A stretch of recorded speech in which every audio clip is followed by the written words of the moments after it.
Hello everyone. देखिएगा, अपन ने लास्ट लेक्चर में galvanic cell, electrochemical cell start किया था, उसको आज अपन आगे प्रोसीड करेंगे। मैंने सारी बातें बता दी थी, आज अपन को उसको न्यूमेरिकल पॉइंट ऑफ व्यू से समझना है। आना न्यूमेरिकल तय है, ठीक है। चलो, सबसे पहले अपन बात करते हैं सेल रिप्रेजेंटेशन कैसे करोगे। फर्स्ट क्वेश्चन, अगर मैंने ये दिया सेल रिप्रेजेंटेशन करना है आपको, सेल रिप्रेजेंट करो। एक रिएक्शन दे रखी है Zn plus copper plus 2 convert हो रहा है Zn प्लस 2 प्लस कॉपर के अंदर। ये सॉलिड है, ये एक्वस में है, ये एक्वस में है, ये सॉलिड में, जैसे ये दिया।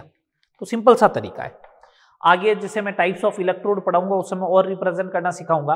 अभी नॉर्मल वे में देखो, इसका तो हो रहा है ऑक्सीडेशन, इस वाले पार्ट का ऑक्सीकरण हो रहा है, और इस वाले पार्ट का हो रहा है रिडक्शन अपचयन। ऑक्सीडेशन को बोला था लेफ्ट में रखना, ये लो लेफ्ट में, ये जिंक और ये Zn प्लस 2, इधर कॉपर प्लस 2 और इधर कॉपर। एक बात ध्यान रहे, सुनना बात को ढंग से। जो इलेक्ट्रोड होगा ना वो एक्सट्रीम राइट में और एक्सट्रीम लेफ्ट में रहेंगे, इस बात का ध्यान रहे। एक्सट्रीम राइट में और एक्सट्रीम लेफ्ट का मतलब होता है टर्मिनल पे रहते हैं, कॉर्नर पे रहते हैं। तो देखो, जिंक बना था एनोड, तो ये देखो टर्मिनल सबसे इधर, फिर इसके इधर और कुछ नहीं लिखा जाए। कॉपर बना था कैथोड, तो इसके राइट हैंड साइड में कुछ और नहीं लिखा जाए। समझ में आ रही बात। तो जिंक बना था एनोड, कॉपर बना था कैथोड, तो जिंक के लेफ्ट में कुछ नहीं हो और कॉपर के राइट हैंड साइड में कुछ नहीं हो। तो इसका मतलब जिंक Zn प्लस 2 के कॉन्टेक्ट में है, तो वो राइट हैंड साइड में लिखा। ये कॉपर है तो कॉपर प्लस 2 फिर इधर ही लिखूंगा, क्योंकि इसके इधर तो अपन कुछ लिख नहीं सकते हैं, ठीक है। चलो, ये है सॉलिड, ये है एक्वस, ये है एक्वस, ये है सॉलिड। फेज कन्वर्जन जहां पे हुआ है वहां पे एक वर्टिकल लाइन लिखे, सॉलिड और एक्वस में फेज कन्वर्जन हुआ, ये फेज कन्वर्जन हुआ। और ये दो, ये तो बन गया एनोड, ये बन गया कैथोड। एनोड और कैथोड के बीच में सॉल्ट ब्रिज है, ये लो सॉल्ट ब्रिज लगा लिया, ये इस टाइप से। समझ में आ रही बात। ये इसका सेल का रिप्रेजेंटेशन हो गया। ये फर्स्ट पार्ट था। सेकेंड पार्ट देखिए, अगर आपको इस टाइप की रिएक्शन दे रखी है, आपको एक रिएक्शन दे रखी है Sn plus 2 aqueous plus 2 times Ag plus, या ऐसा ले लो, ये मत लो, ऐसा ले लो, Fe सॉलिड ले लो plus 2 times Ag, Fe plus 2 aqueous plus 2 Ag solid. तो देखिए, वापस से मैनर, यहां से लेके यहां तक हुआ ऑक्सीडेशन, ये लो, और इधर हुआ रिडक्शन, हुआ रिडक्शन, ये लीजिएगा, ऑक्सीडेशन रिडक्शन हो गए। तो ऑक्सीडेशन वाला जो सेल लिखना चाहिए, ऑक्सीडेशन वाला इलेक्ट्रोड लिखा जाएगा, वो लेफ्ट में लिखा जाएगा। ये लेफ्ट में लिखा Fe, इलेक्ट्रोड होगा Fe का, ये हो गया Fe प्लस 2 एक्वस में। इधर है Ag, तो ये Ag का इलेक्ट्रोड आ गया, ये कांटेक्ट में Ag प्लस एक्वस के, ये लो। जहां पे फेस कन्वर्जन हुआ है वहां पे सिंगल वर्टिकल लाइन, ये लो, ठीक है। और जहां पे सॉल्ट ब्रिज आएगा, ये सॉल्ट ब्रिज होगा, ये सॉल्ट ब्रिज हो गया। बात क्लियर। ये इस टाइप से सेल का रिप्रेजेंटेशन कर दोगे। आगे जैसे जैसे अपन और आगे बढ़ेंगे, मैं अभी टाइप्स ऑफ इलेक्ट्रोड स्टार्ट करूंगा आज, तो उसमें और बताऊंगा सेल को रिप्रेजेंट कैसे किया जाता है, ठीक है बात। चलो आगे देखिए, क्वेश्चन नंबर सेकंड देखिए। ई नॉट सेल कैलकुलेट करना सिखा रहा हूं आपसे। क्वेश्चन ये दिया गया, calculate E naught cell. E naught cell को ज्ञात करो। सेल कैसे बना के दिया गया, फर्स्ट Zn से Zn प्लस 2, कॉपर प्लस 2 से कॉपर। सेल का रिप्रेजेंटेशन समझ में आ गया। गिवन क्या है आपको, ई नॉट दे दिया, Zn से Zn प्लस 2 का दे दिया 0.76 वोल्ट, और ई नॉट दे दिया कॉपर प्लस 2 से कॉपर का, वो है 0.34 वोल्ट। तो अपन को सिंपल सा आइडिया है कि ई नॉट सेल जो होता है, मैंने आपको बोला था मैं तो इसी से हिसाब से कैलकुलेट करूंगा, E naught oxidation plus E naught reduction, E naught oxidation plus E naught reduction. Oxidation किसका हुआ, जिंक से Zn प्लस 2 का, Zn से Zn+2 का, प्लस रिडक्शन किसका हुआ, कॉपर +2 का, किसमें, कॉपर में। ये वोल्टेज दे रखा है क्या, हाँ दे रखा है, डायरेक्ट रख दे। प्लस ये वाला वोल्टेज दे रखा है क्या, हाँ दे रखा है, डायरेक्ट पुट कर दे, 1.1 वोल्ट आएगा। ठीक है, चलो आगे सेकंड पार्ट देखें। सेकंड पार्ट दिया मैंने कॉपर से कॉपर +2 और Ag+ से Ag। मैंने वोल्टेज क्या दे रखे, E0 कॉपर +2 से कॉपर का 0.34 वोल्ट और E0 Ag+ से Ag का 0.80 वोल्ट, ये दिया है। और आपसे पूछा E0 सेल कैलकुलेट करना है। क्या करेंगे बेसिकली अपन, E0 सेल कैलकुलेट करूंगा तो मैं तो ये लिखने वाला हूं, ऑक्सीडेशन का वोल्टेज कॉपर से कॉपर +2 का प्लस रिडक्शन का तो Ag+ से Ag का, ये लिखना चाहिए। क्या ये दे रखा है क्या, कॉपर +2 से कॉपर का दे रखा है, तो मेरे को कॉपर से कॉपर +2 का चाहिएगा तो साइन उल्टा करना पड़ेगा बस। ये लो, इसका तो दे ही रखा है 0.8, 0.46 वोल्ट। E0 सेल जो है वो दे रखा है 0.46 वोल्ट, ये दे रखा है। ठीक है, 0.46 वोल्टेज। चलो बात आ गई समझ में। तो E0 सेल कैलकुलेट करना आ गया, आगे बढ़े। तो देखो सबसे पहले आपको सेल को रिप्रेजेंट करना सिखाया मैंने, उसके बाद E0 सेल कैलकुलेट करना सिखाया। आगे बढ़े, नेक्स्ट प्रॉब्लम। अगर आपको इस टाइप से दे रखा है Mg कन्वर्ट हुआ Mg+2 में और Al+3 कन्वर्ट हुआ एल्यूमिनियम में, E0 दे रखा है Mg+2 से Mg का माइनस में 2.36 वोल्टेज और E0 दे रखा है Al+3 से एल्यूमिनियम का माइनस में 1.66 वोल्टेज और बोला है बताओ डेल्टा G0 कितना होगा, जूल किलो जूल जो भी पूछा जाए आंसर में। मेरे को मालूम है कि डेल्टा G0 अगर कैलकुलेट करना है ना तो वो होता है माइनस का NFE0 सेल।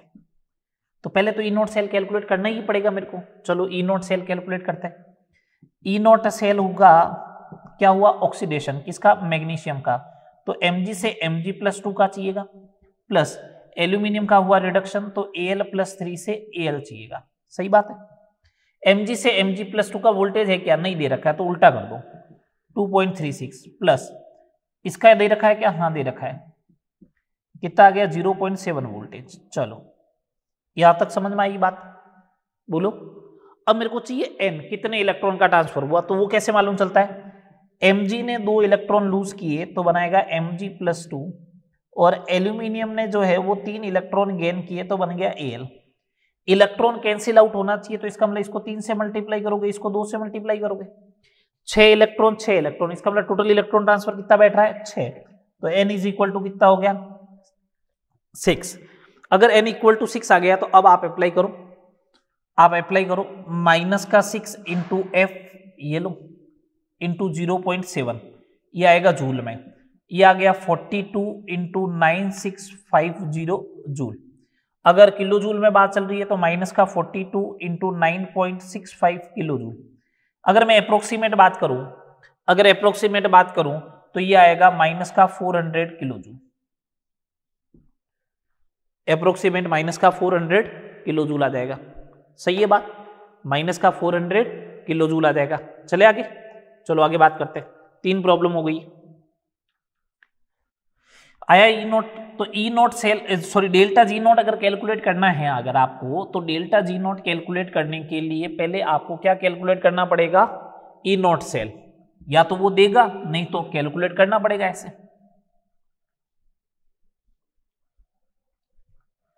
ठीक है बात, चलो आगे देखो। फिर दूसरा अगर डेल्टा G0 कैलकुलेट करना तो n की वैल्यू चाहिएगी और n की वैल्यू के लिए आपको इक्वेशन लिखोगे तो अपना आप इलेक्ट्रॉन मालूम चलेगा।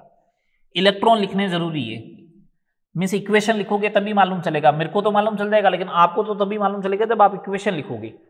नेक्स्ट देखिए प्रॉब्लम नंबर 4। इस बार मैंने आपको दे रहा हूं Kc कैलकुलेट करने के लिए दे रहा हूं, ठीक है, इक्विलिब्रियम कांस्टेंट। इस रिएक्शन का, इस सेल का इक्विलिब्रियम कांस्टेंट कैलकुलेट कीजिएगा। इसका ई नॉट सेल आपको दे रखा है 1.1 वोल्ट और आपसे बोला इसका केसी कैलकुलेट करो, साम्य अवस्था स्थिरांक ज्ञात करना है। तो सिंपल सा तरीका है, अपन को मालूम है साम्य पर डेल्टा जी होता है 0, डेल्टा जी 0 होता है तो ई सेल भी क्या होगा 0 होगा। E cell 0, E naught cell 1.1 minus 0.059 upon N की वैल्यू, एन है यहाँ पे 2, log 10 बेस पे ये हो गया केसी। ठीक है, एक काम कीजिएगा 1.1 इज इक्वल टू 0.06 ले ले इसे, है ना, log 10 बेस पे केसी, ये हो जाएगा 0.03 तो 110 बट्टा हो जाएगा 3, यही होगा।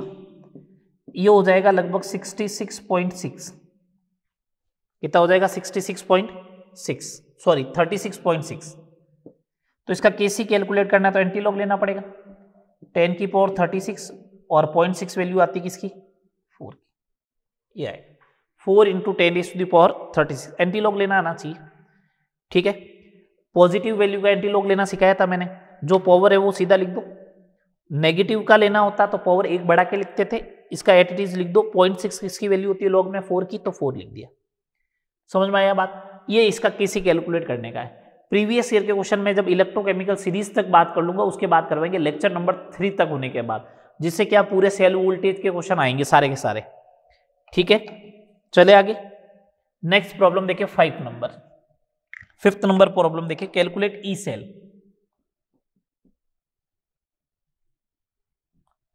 अब अपन को ई सेल कैलकुलेट करना है।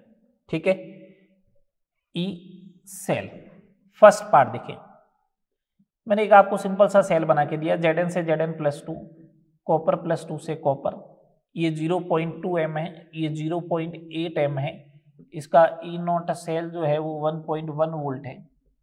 आपसे पूछा ई सेल कितना होगा, तो मैंने कहा ना सेल रिएक्शन लिखनी जरूरी है, तो Zn से 2 इलेक्ट्रॉन लूज होगा तब बनेगा Zn+2, कॉपर +2 2 इलेक्ट्रॉन गेन करेगा तो बना लेगा कॉपर, रिएक्शन हुई Zn plus copper +2 convert Zn+2 plus copper, ये बनेगा। n की वैल्यू कितनी आएगी 2, Q क्या बनेगा Zn+2 अपॉन कॉपर +2 की कंसंट्रेशन, एक्टिव मास, ये लो एक्टिव मास। ठीक है, अब अगर इसका आपको ई सेल कैलकुलेट करना है तो ई नॉट सेल 1.1 माइनस 0.06 ले लो, कोई फर्क नहीं पड़ने वाला है, 2 से डिवाइड आसानी से हो जाएगा।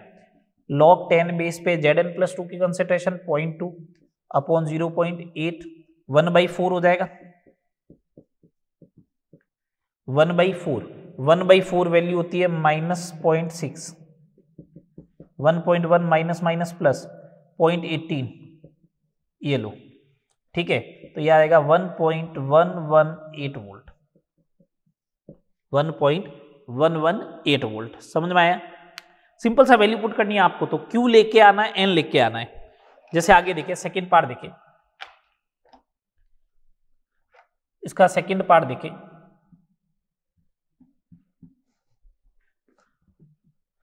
मैंने दिया प्रॉब्लम Zn से Zn+2 और Ag प्लस से Ag, ये दिया 0.1 m और ये दिया 0.1 m। ठीक है, और ई नॉट सेल दे दिया आपको 1.56 वोल्ट, ये दे दिया। ठीक है, अब आपको कैलकुलेट करना है वोल्टेज। ठीक है भैया, पहले तो इसकी इक्वेशन लिखें, Zn से 2 इलेक्ट्रॉन लूज हुआ Zn+2 बनेगा, Ag प्लस 1 इलेक्ट्रॉन गेन करेगा Ag बनेगा, इसको 2 से मल्टीप्लाई करोगे तो Zn+2 times Ag plus convert होगा Zn+2 प्लस 2 टाइम्स Ag, ये आएगा। अगर ये आएगा तो सुनने बात को ढंग से, इसका Q जो आएगा ना वो आएगा Zn+2 अपॉन Ag प्लस का स्क्वायर, ये बनेगा इसका Q। ये Q बनेगा, N की वैल्यू 2 है तो ई सेल बराबर E naught cell minus 0.06 upon 2 log 10 base पे Q की वैल्यू Zn+2 0.1 अपॉन 0.1 का स्क्वायर। अगर आपने नहीं लिखी इक्वेशन और अगर आपने डायरेक्टली लिख दिया Zn+2 अपॉन Ag प्लस, तो कैंसिल आउट हो जाएगा और log 1 हो जाएगा, log 1 की वैल्यू हो जाएगी 0 जो आ नहीं रहा है ना, तो इसलिए इक्वेशन लिखनी जरूरी है। 0.03 ये बनेगा, log 10 की वैल्यू होती है 1, तो 1.53 वोल्ट आ जाएगा। समझ में आई बात? बोलो, कर लोगे इस टाइप से? ठीक है, चलो एक प्रॉब्लम और लिख लो, इसका सी पार्ट। इस सेल का वोल्टेज कैलकुलेट करो। अगर इसका ई नॉट सेल जो है वो दे रखा है 2 वोल्ट, ये दे रखा है 10⁻⁻²m, ये दे रखा है 10⁻⁻³ है ना। मैं इधर पहले इसकी क्या करता हूं, एक सेल रिएक्शन साइड में लिख देता हूं, इसकी सेल रिएक्शन साइड में लिख देता हूं। इधर क्या सेल रिएक्शन बनेगी, एल्यूमिनियम ने 3 इलेक्ट्रॉन लूज किया, Al+3 बनेगा। कॉपर +2 ने 2 इलेक्ट्रॉन गेन किया, बनेगा कॉपर। यही बात हुई, ठीक है। इसको 2 से मल्टीप्लाई करोगे, इसको 3 से मल्टीप्लाई करोगे, इसका मतलब इलेक्ट्रॉन का ट्रांसफर 6 का। 2 times aluminium +3 times copper +2 convert होगा 2 टाइम्स Al+3 +3 टाइम्स कॉपर। तो Q क्या आएगा, Al+3 का स्क्वायर अपॉन कॉपर +2 की पावर 3। N की वैल्यू कितनी बन गई, 6। तो E सेल बराबर E naught cell minus 0.06 divide by 6 log 10 base पे Al+3 का स्क्वायर, तो 10 की पावर -2 का स्क्वायर अपॉन 10⁻³ का क्यूब। यही हुआ, ये बन गया 2 - 0.01, ये बनेगा -9 ऊपर जाएगा तो हो जाएगा प्लस का 9, पावर बच जाएगी 5, 5 गिर जाएगा आगे,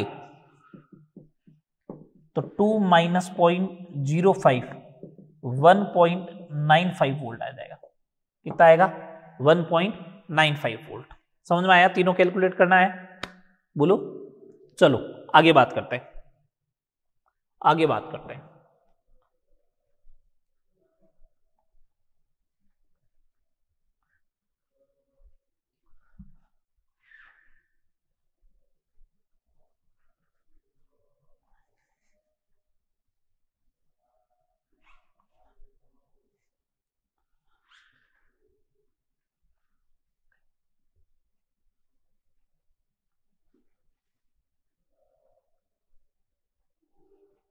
पांच प्रॉब्लम करवा दी, 5, और अगर ऐसे टोटल देखे तो 8 प्रॉब्लम हो गई। ठीक है, अगला प्रॉब्लम देखे, 6 नंबर प्रॉब्लम। मैं एक रिएक्शन लिख रहा हूं, बोला ये एक सेल है, उसका वोल्टेज कैलकुलेट करना है आपको। 2 times Fe solid plus 4 times H plus aqueous plus O2 gas. ठीक है, अपन को दिया है 2 times Fe plus 2 aqueous plus 2 times H2O liquid. ये है, इस वाले सेल का क्या करना है, वोल्टेज कैलकुलेट करना है। इसका अगर ई नॉट सेल जो है ना वो दे रखा 1.67 वोल्टेज। बोला ई सेल ज्ञात करो जब Fe+2 की कंसंट्रेशन जो दे रखी है वो दे रखी है आपको 10⁻⁻3m। ठीक है, प्रेशर ऑफ O2 दे रखा है 0.1 atm और pH दे रखी है आपको 3। pH दे रखी है आपको 3, ये डेटा दे रखा है। इस इक्वेशन में सबसे बड़ी बात ये है कि अब मेरे को है ना इसका Q लिखना आना चाहिए और एक N की वैल्यू आनी चाहिए। N की वैल्यू तो मेरे को यहां से समझ में आ रही, देखो इक्वेशन ऐसे बन रही है 2 टाइम्स Fe, अगर Fe+2 में जा रहा है तो इसका मतलब 4 इधर पॉजिटिव का 4 हुआ, तो इसका मतलब यहाँ पे +4 इलेक्ट्रॉन ऐड करना पड़ेगा। ठीक है, 4H+ अगर H2O में कन्वर्ट हो रहा है अगर, तो इधर चार्ज 0 है, इसका मतलब 4 इलेक्ट्रॉन इधर ऐड करना पड़ेगा, तो N की वैल्यू तो आ गई 4। Q क्या बनेगा वो देखिए, Fe+2 का तो बनेगा स्क्वायर अपॉन H+ की पावर बनेगी 4 और प्रेशर ऑफ O2 ये बनेगा। मैं इसको लिखता हूं Fe+2 10⁻³ का बनाना है स्क्वायर, ये लो। H+, pH 3 दे रखी है तो अपन को H+ तो मालूम चल गया ना कितना होगा 10⁻³ ये लो। 10⁻³ की पावर 4, प्रेशर ऑफ O2 0.1, कितना बनेगा 10⁻6 अपॉन 10⁻12 इंटू 10⁻1 10⁻7 बनेगा, 10⁻7 बनेगा क्यू। ई सेल बराबर ई नॉट सेल, ये लो, -0.06 अपॉन एन की वैल्यू 4 log 10 बेस पे क्यू, ये आ गया। गिराओ आगे इसको,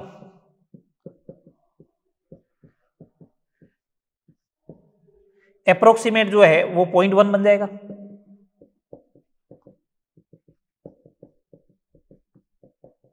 (1.57 वोल्ट, कितना बन जाएगा 1.57 वोल्ट बनेगा।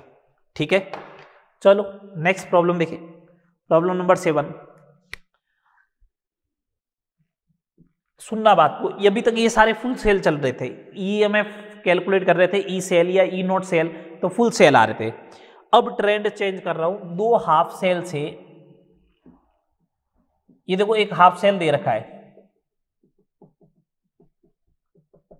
और ये दूसरा हाफ सेल दे रखा है,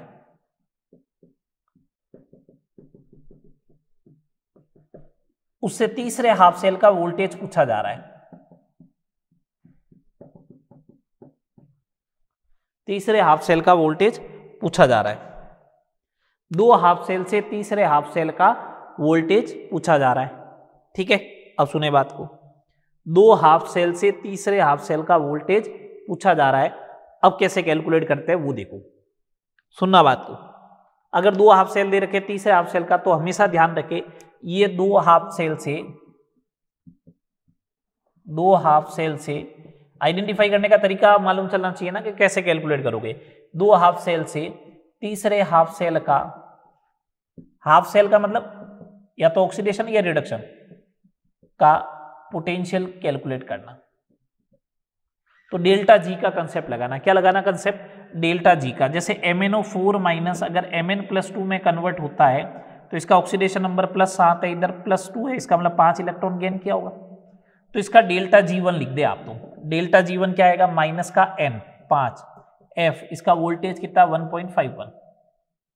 ठीक है, अगर इसे आप लिखते हो तो माइनस का 5 और ये हो गया 75 F। ठीक है, MnO2 प्लस 2 इलेक्ट्रॉन करोगे तो बनेगा Mn+2, इसका आ गया डेल्टा G2 बराबर माइनस का 2F 1.23 माइनस का 2.46 F। ठीक है, तीसरा कौन सा है, MnO4 माइनस 3 इलेक्ट्रॉन अगर गेन करता है तो बनाता है MnO2, तो डेल्टा G3 जो आएगा वो बनेगा माइनस का 3F और वोल्टेज मान लिया E0। अब अपन को मालूम है कि ये इक्वेशन लानी, तो इसमें से इसको माइनस करना पड़ेगा, तो delta G1 minus delta G2 is equal to delta G3, ये आएगा। तो ये आएगा तो इसमें से इसको माइनस करो, माइनस माइनस प्लस, F से F सारे कैंसिल, कितना आ जाएगा 5.09, ये आएगा इज इक्वल टू माइनस का 3E0 minus minus plus, E0 बराबर माइनस प्लस का 1.6, तो आ ही जाएगा। ठीक है, 48 2 हो गए 9, 1.69 वोल्टेज आ जाएगा। अगर 2 हाफ सेल से तीसरे हाफ सेल का वोल्टेज कैलकुलेट करना है तो ये मेथड लगेगा, डेल्टा G0 का कंसेप्ट। इसी टाइप का एक क्वेश्चन और देख लो, मैं डेटा नहीं दे रहा हूं, बस X, Y और Z में लिख रहा हूं।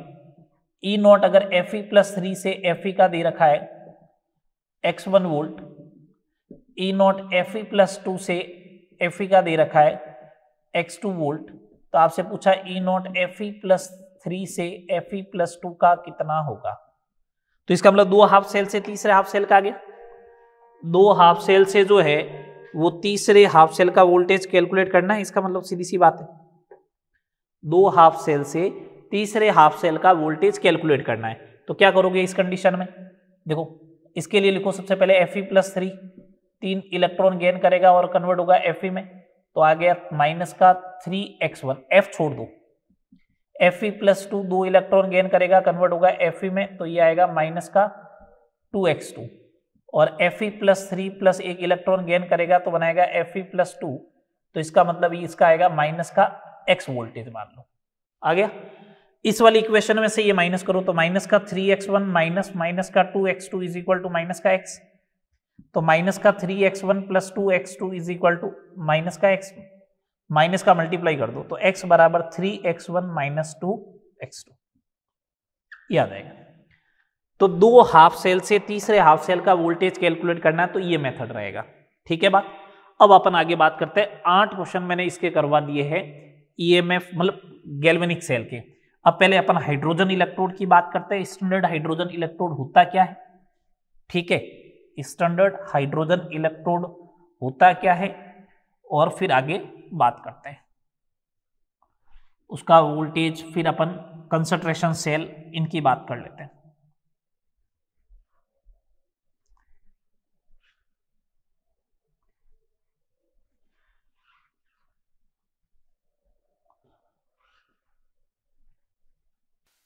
हाँ देखो, नेक्स्ट आगे देखो, ये सारी बात हो गई।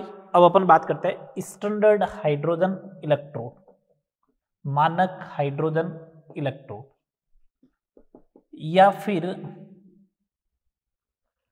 इसे नॉर्मल हाइड्रोजन इलेक्ट्रोड भी बोला जाता है, सी या फिर NHE, नॉर्मल हाइड्रोजन इलेक्ट्रोड या फिर स्टैंडर्ड हाइड्रोजन इलेक्ट्रोड, मानक हाइड्रोजन इलेक्ट्रोड। क्या होता है समझते जाइएगा। देखिएगा, अभी तक अपन क्या कर रहे थे, जैसे जिंक का इलेक्ट्रोड बनाना था तो जिंक सॉलिड स्टेट में मिलता है तो उसकी मेटल की स्ट्रिप बना देता था, है ना, यही काम करता। लेकिन हाइड्रोजन तो गैस है, हाइड्रोजन गैस है तो हाइड्रोजन तो सॉलिड स्टेट में मिलेगा नहीं, तो हाइड्रोजन की तो स्ट्रिप बना नहीं सकता हूं। अब क्या करें?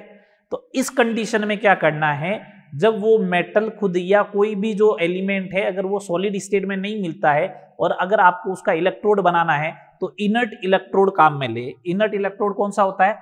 प्लेटिनम। किसका काम में लेना आपको? प्लेटिनम का इलेक्ट्रोड काम में लेना। तो एक प्लेटिनम वायर काम में लेंगे अब। ठीक है, प्लेटिनम वायर काम में लेंगे ये इस टाइप से।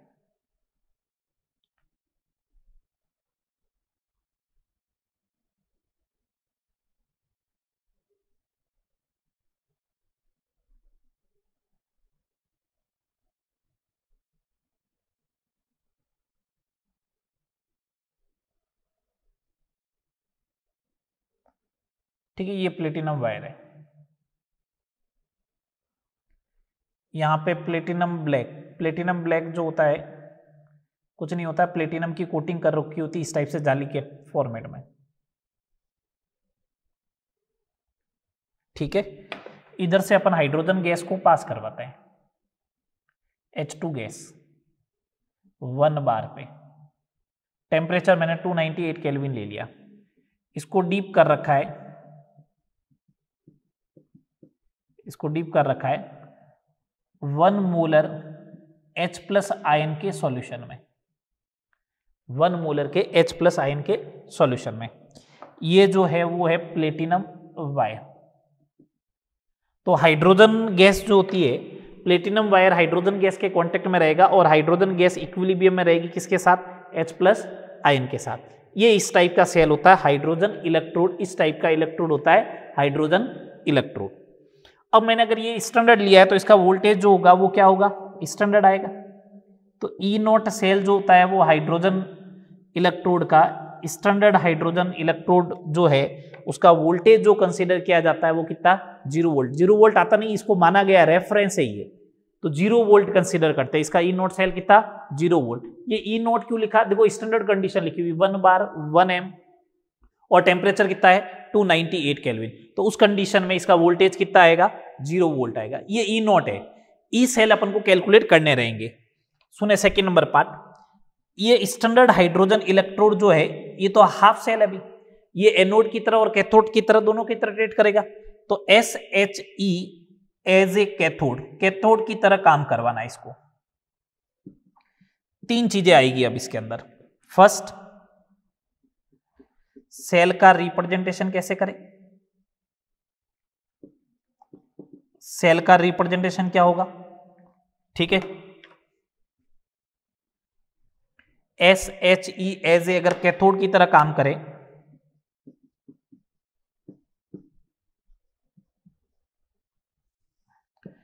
तो सेल का रिप्रेजेंटेशन सुने, कैथोड में इलेक्ट्रोड किधर होता है, लेफ्ट में, एक्सट्रीम लेफ्ट में, ये लो प्लेटिनम है इलेक्ट्रोड।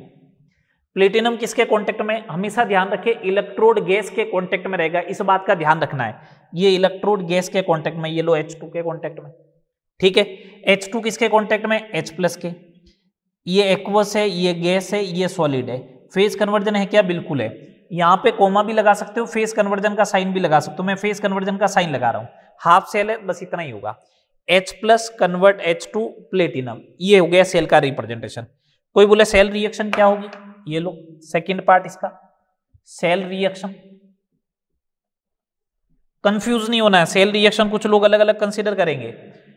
रिडक्शन है तो H+ एक इलेक्ट्रॉन कन्वर्ट होके हाफ H2, या फिर 2H+ 2 इलेक्ट्रॉन गेन करके H2। अब कोई लोग कहेंगे सर ऐसा क्यों, वहां n की वैल्यू तो चेंज हो जाएगी, n की वैल्यू चेंज होने पे आंसर गलत नहीं आने लग जाएगा क्या, नहीं आएगा, देखना अभी मैं बता रहा हूं। Third number EMF of the cell, E cell की कैलकुलेशन। ई सेल की कैलकुलेशन कैसे होगी, ई सेल बराबर E naught cell 0 minus 0.059 upon N की वैल्यू 1 ले लेता हूं, तो log 10 बेस पे Q, प्रेशर ऑफ H2 की पावर 1/2 अपॉन H+ आयन, या इफ प्रेशर ऑफ H2 नहीं दे रखा है तो 1 बार अगर मैं कंसीडर कर लेता हूं तो ई सेल बराबर माइनस 0.059 log 10 बेस पे 1 अपॉन H+ आयन। एक बात याद करो, अगर आपको याद आ रहा है तो pH था माइनस का log of the H+ ion, या pH होता है log of the 1/H+ ion, तो ये तो pH ही बन गई, तो ई सेल बराबर बनेगा minus 0.059 into pH। E cell बनेगा माइनस का 0.059 इंटू pH, ये बन जाएगा ई सेल, ये याद रख लो। अब कोई दिमाग में आ रहा था किसी के सर ये लिखते तो इक्वेशन, तो ये लिखता तो देखना, इसका अल्टरनेटिव वेव देखना, ये मैं समझाने के लिए लिख रहा हूं बस। ई सेल बराबर माइनस 0.059, एन की वैल्यू आती 2, log 10 बेस पे pressure of H2 upon H+ का स्क्वायर लिखा जाता फिर तो मैं इसको ऐसे लिख दूं क्या, प्रेशर ऑफ H2 की पावर 1/2 अपॉन H+ और इसकी पावर 2, तो ये 2 जब आगे गिरता तो ये 2 से 2 कैंसिल हो जाता और वापस क्या बन जाता, यही बन जाता ना, है ना। तो 1 और 2 का कोई रोल नहीं, आप अपनी मर्जी से कुछ भी ले लो, ठीक है बात। चलो आगे, आगे देखो, आगे देखो, ये तो हो गया standard hydrogen electrode as a cathode.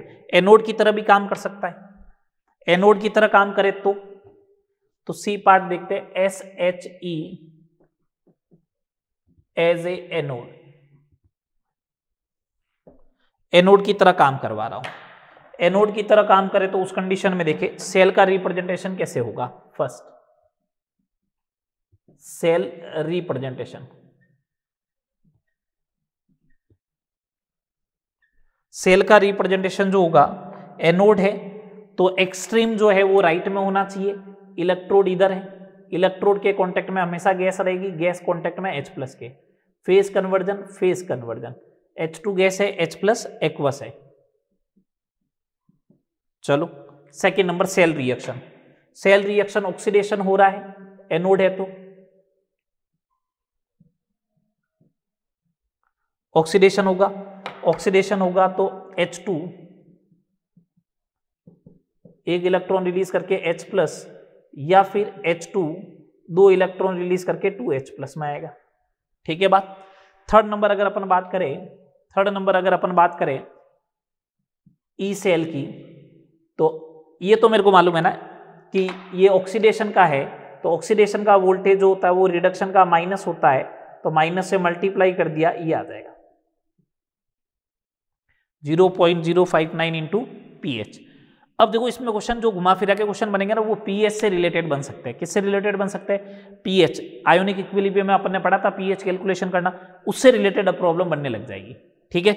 चलो मैं न्यूमेरिकल्स की बात करता हूँ। Standard hydrogen electrode, standard hydrogen electrode का वोल्टेज कितना माना जाता है, 0 वोल्ट। कितना कंसिडर किया जाता है, 0 वोल्ट।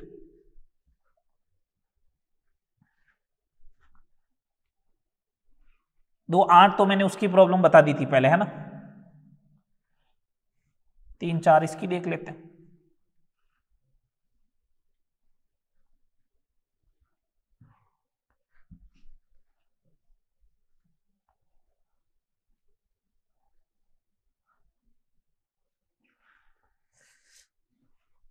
फर्स्ट नंबर प्रॉब्लम देखिए, एनसीईआरटी की प्रॉब्लम है। पीएच बराबर 10 पर स्टैंडर्ड हाइड्रोजन इलेक्ट्रोड का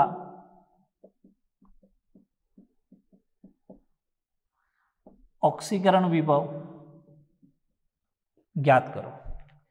ऑक्सीकरण विभव पूछा है ना, तो ऑक्सीकरण विभव ई ऑक्सीडेशन पोटेंशियल 0.059 इंटू पीएच होता है,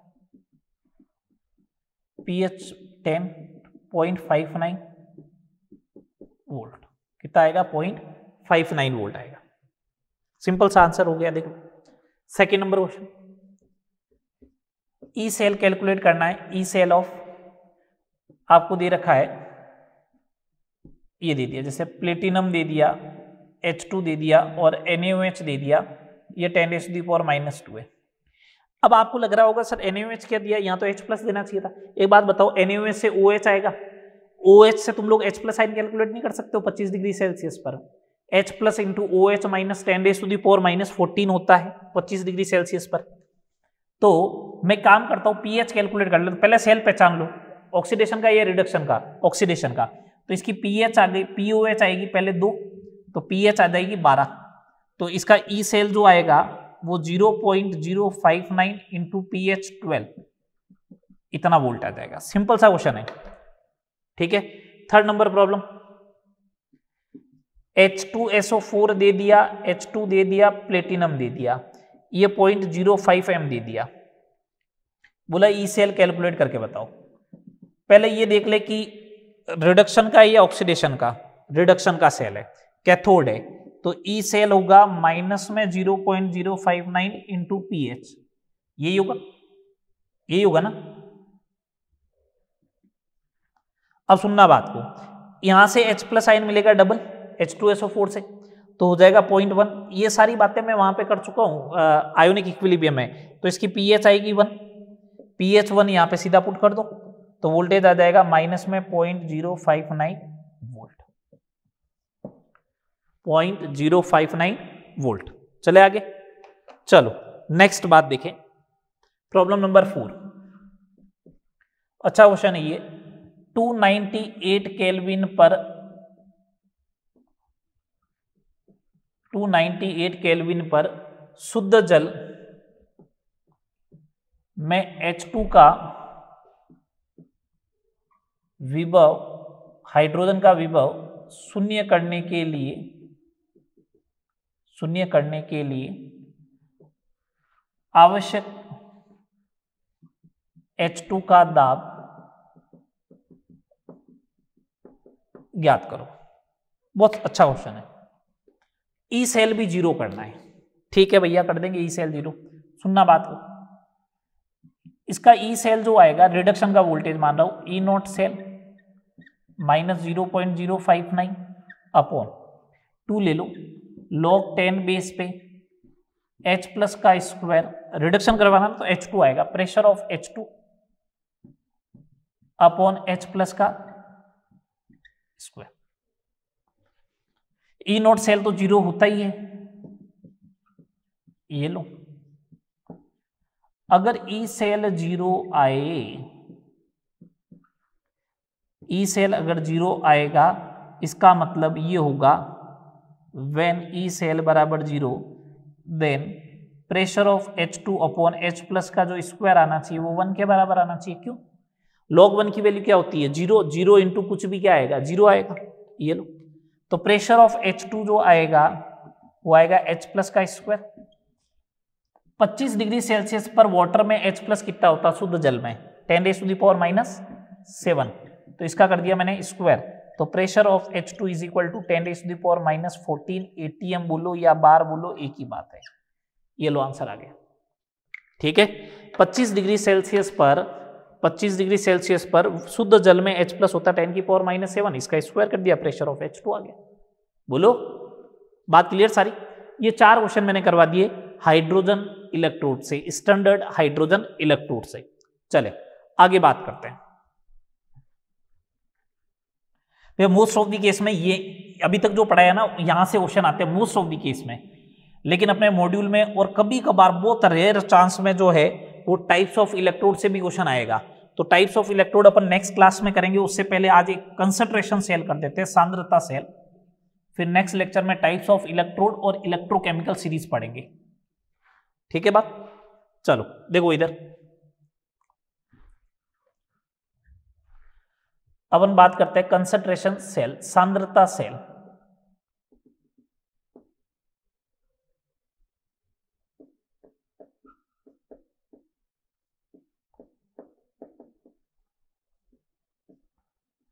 सांद्रता सेल, कंसंट्रेशन सेल क्या होता है?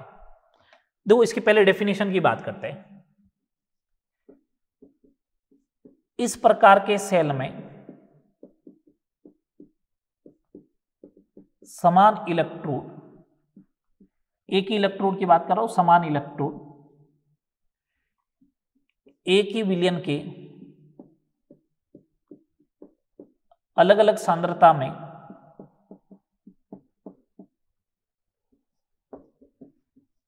रखे जाते हैं।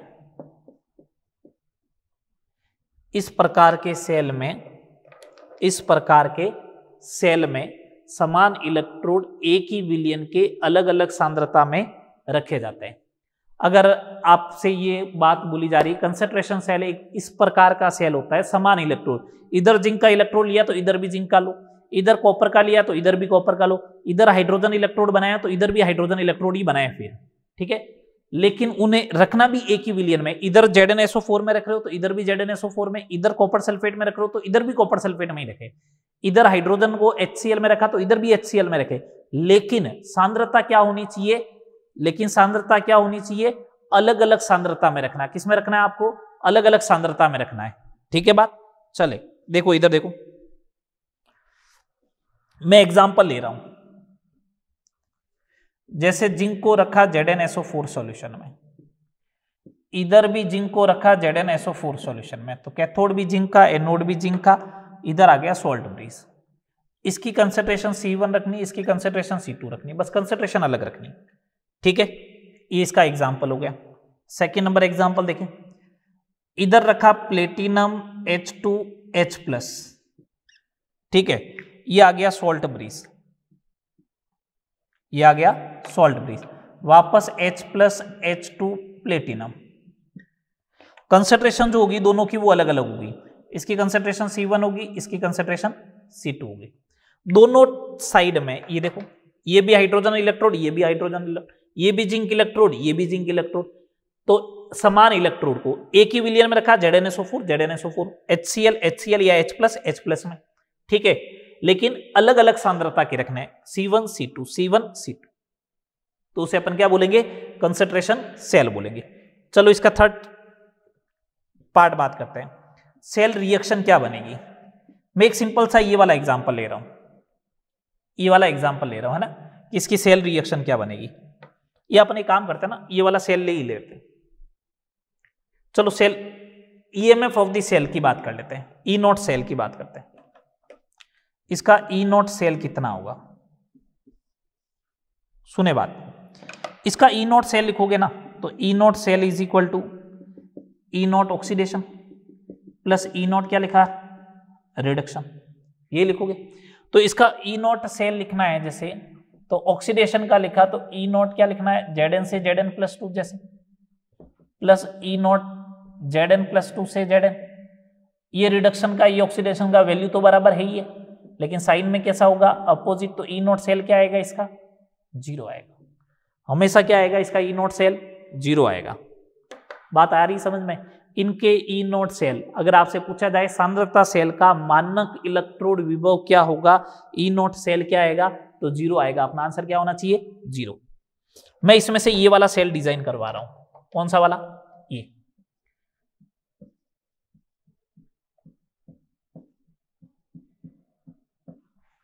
ये C1 कंसंट्रेशन है, ये C2 कंसंट्रेशन है। इसका ई सेल कैलकुलेट कर रहा हूं। क्या कैलकुलेट कर रहा हूं? E cell. पहले सेल रिएक्शन लिख देता हूं। एनोड पर जिंक ने 2 इलेक्ट्रॉन लूज किए, बनाया Zn+2। इस Zn+2 की कंसंट्रेशन C1 है। कैथोड पर Zn+2 C2 कंसेंट्रेशन वाले ने 2 इलेक्ट्रॉन गेन कर लिए और बना लिया Zn, नेट रिएक्शन। अब ये Zn+2 से Zn+2 कैंसिल आउट नहीं होगा, Zn+2 C2 कंसेंट्रेशन वाला कन्वर्ट हुआ Zn+2 C1 कंसेंट्रेशन वाले में। ये लो, ये हो गई नेट सेल रिएक्शन। अब मैं बात कर रहा हूं ईएमएफ की।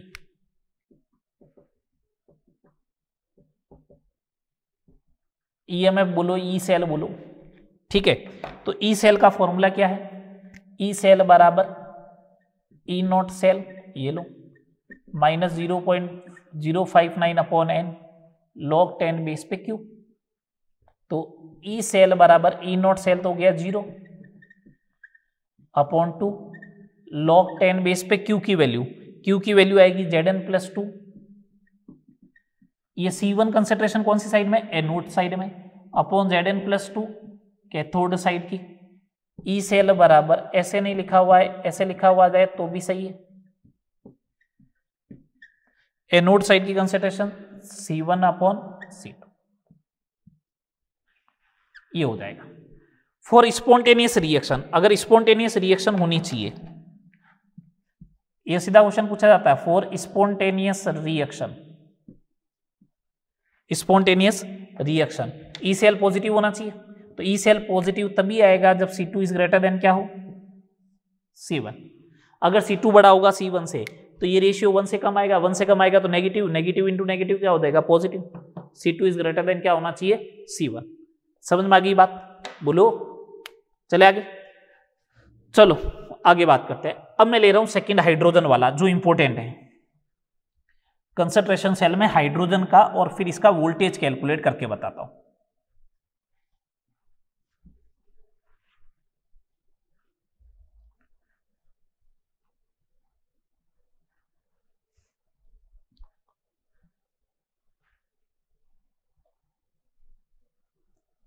फिर अपन इनके प्रॉब्लम्स की बात करेंगे। ले लिया जाए हाइड्रोजन वाला। देखो ये है प्लेटिनम H2H+, H+H2 प्लेटिनम, इसका प्रेशर P1 है, कंसेंट्रेशन C1, कंसेंट्रेशन C2, इसका प्रेशर भी P2, अलग अलग रख दिया। ई सेल तो मेरे को मालूम है 0 होगा, सेल रिएक्शन लिखता हूं सबसे पहले। एनोड पर H2, 2 इलेक्ट्रॉन लूज किया, 2H+ बनाया, C1 concentration, pressure P1। Cathode पर 2H+, 2 इलेक्ट्रॉन गेन करेगा, H2 बनाएगा, pressure P2, C2। Net cell reaction H2 pressure P1 वाला प्लस 2H+ कंसेंट्रेशन C2 वाला, कन्वर्ट हुआ 2H+ या H2 प्रेशर P2 वाला प्लस 2H+ कंसेंट्रेशन C1 वाला। ठीक है, आ गई ये, आ रहा है बात समझ में। अब सुने बात को, इसका ई सेल कैलकुलेट करना है, इसका ई सेल कैलकुलेट करना। तो पहले क्यू तो लिख लो, इसका क्यू लिखा मैंने, क्यू लिखूंगा तो ये आएगा प्रेशर ऑफ H2, मतलब सीधा लिख दूं क्या, ये लो, P2 इंटू C1 का square upon P1 into C2 का स्क्वायर। अब कैलकुलेट करता हूं ईएमएफ ऑफ द सेल।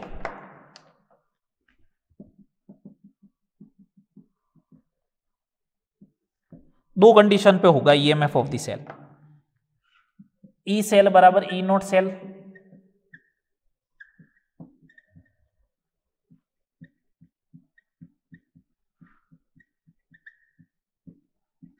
ये आएगा। एक तो प्रेशर सेम रह जाए, केस फर्स्ट, इफ P1 बराबर P2 हो जाए, दोनों साइड का प्रेशर सेम है, तो मैं सीधा ई सेल लिख देता हूं। इसका ई सेल बनेगा 0.059 pH of the anode minus pH of the cathode, ये बन जाएगा। ठीक है, और केस सेकंड, अगर C1 बराबर C2 हो जाए, C1 बराबर C2 हो जाए, तो उस समय ई सेल जो आएगा वो आएगा -0.059 divide by 2 log P2 by P1। अगर आपको फॉर स्पॉन्टेनियस रिएक्शन स्वतः अभिक्रिया के लिए P1 P2 का पूछे तो P1 ग्रेटर देन रखना है किससे? P2 से। P1 किससे बड़ा रखना है? P2 से। तो ये रेशियो 1 से कम आएगा, 1 से कम आएगा तो वैल्यू नेगेटिव बनेगी, negative into negative positive, E cell अपना आप क्या बन जाएगा? पॉजिटिव। इस वाले फॉर्मूले को ध्यान रखें, pH of the anode minus pH of the cathode. बात क्लियर? ये आपका hydrogen electrode as a concentration cell में काम आ रहा है। ठीक है, अब इससे रिलेटेड मैं जल्दी से फटाफट 2-3 क्वेश्चन करवाता हूं, समझिएगा। पहला क्वेश्चन, एक बार एग्जाम में सीधा क्वेश्चन ये आ रखा है, P2H2 H plus H2 platinum, इसका प्रेशर P1, इस साइड का प्रेशर P2, बोला इसका ई सेल कैलकुलेट करो। RT और F में ही है, इसको सोल्व भी नहीं किया हुआ था, है ना, RT और F में ही रखना है अपन को। ठीक है, अब सुने बात को, कैसे करें इसको। पहली बात तो सेल समझना है, यहां से लेके यहां तक एनोड है और यहां से लेके यहां तक कैथोड है। इसका मतलब H प्लस आयन दोनों में कॉमन आया, H प्लस आयन कॉमन आया, इसका मतलब कंसंट्रेशन सेम आ रही है, यही बात हुई। तो इसका EMF ऑफ द सेल लिखे ई सेल, तो E naught cell 0 minus RT upon 2F ln की बात करूंगा तो P2 बाई P1 आएगा, P2 बाई P1, ये देखो आपके सामने पड़ा है लिखा हुआ। ठीक है, ई सेल बराबर, वहां माइनस साइन था नहीं, तो RT upon 2F ln P1 by P2। ये सिंपल सा क्वेश्चन, ये ट्रिपल में आया हुआ है question, RT upon 2F ln P1 by P2 बन जाएगा। ठीक है बात, चलो आगे बात करते हैं। नेक्स्ट प्रॉब्लम देखें, ये पहला क्वेश्चन हो गया इससे related.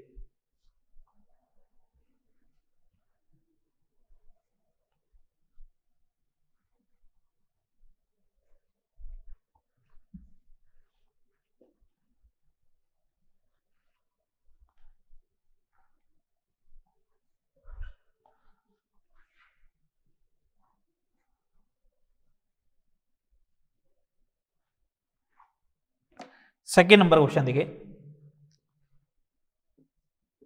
PtH2 H plus H2 PT 10⁻⁻⁴m 10⁻⁻²। ये इसका बोला ई सेल कैलकुलेट करो। अब उनको तो मालूम है, सिंपल सा फॉर्मूला लिखा है मैंने, प्रेशर नहीं दिया, इसका मतलब कांस्टेंट है, तो ई सेल बराबर 0.059 pH of the anode minus pH of the cathode. pH कितनी इसकी 4, कैथोड की 2, ये लो 4 माइनस 2 आएगा,